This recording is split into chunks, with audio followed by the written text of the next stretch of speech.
बिस्मिल्लाहिर्रहमानिर्रहीम dear friends, कैसे हैं। आज हम पाकिस्तान कॉन्स्टिट्यूशन के हवाले से आर्टिकल 10 को डिस्कस करने वाले हैं।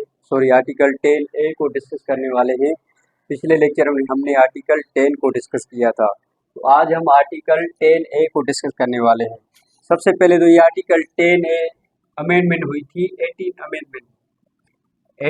अमेंडमेंट में ये आर्टिकल 10 में इंसर्ट किया गया था और ये अमेंडमेंट 2010 में की गई थी।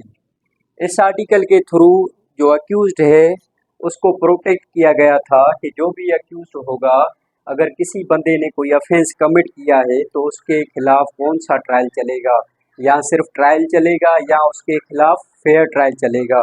आइए इस आर्टिकल के थ्रू समझते हैं। For the detrimental of the civil rights and obligation any criminal charge against him shall be entitled to a fair trial due process. कि अगर किसी बंदे के खिलाफ कोई सिविल राइट्स से केस किया गया है या कोई क्रिमिनल चार्ज अगेंस्ट की गई है तो उसका जो ट्रायल चलेगा वो भी फेयर ट्रायल चलेगा और ड्यू प्रोसेस ऑफ लॉ के तहत चलेगा। मिसाल के तौर पर अगर किसी बंदे ने कोई ऑफेंस कमिट कर दिया तो उसके खिलाफ जो भी ट्रायल चलेगा वो फेयर ट्रायल चलेगा, ट्रायल भी नहीं, फेयर ट्रायल। सबसे पहले आज आइए समझते हैं ट्रायल किसे कहते हैं। दरअसल ट्रायल लफ्ज का मतलब है, ये है जुडिशियल एग्जामिनेशन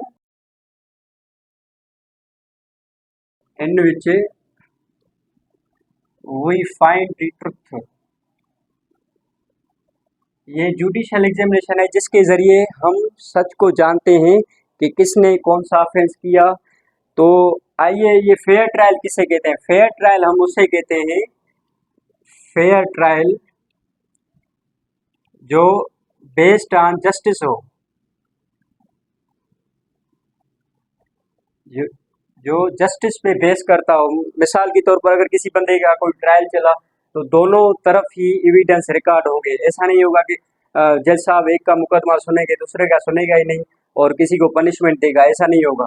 दोनों तरफ से एविडेंस रिकॉर्ड होंगे। उसके बाद जो जुडिशियल प्रोसेस है CRPC के तहत एक ट्रायल चलेगा, उसी के बाद ही फैसला दिया जाएगा। कानून ने सिर्फ इनोसेंट पर्सन को प्रोटेक्ट नहीं किया, जो भी अक्यूज्ड पर्सन है, मिसाल के तौर पर अगर किसी ने ऑफेंस कर भी लिया ना तो कानून ने उसे भी प्रोटेक्ट किया है कि अगर किसी बंदे ने ऑफेंस कमिट कर लिया तो कोई भी बंदा आके जो चाहे वो करे, ऐसा नहीं होगा कि जो नाइंसाफिया करे उसको डबल सजा दे, ये नहीं होगा। उसके खिलाफ जो भी ट्रायल चलेगा वो भी फेयर ट्रायल चलेगा और ड्यू प्रोसेस मतलब कानून के तहत ही चलेगा। जो जो चीज़ें कानून में मेंशन है, CRPC में मेंशन है, उसी तरह उसी बंदे का ट्रायल चलेगा।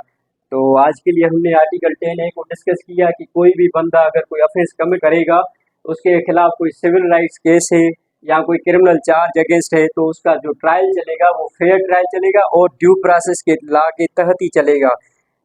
तो आज के लिए इतना ही काफ़ी है। इस हवाले से अगर कोई आपका क्वेश्चन हो तो कमेंट सेक्शन में मुझसे पूछ सकते हैं। तब तक के लिए अल्लाह हाफ़िज़।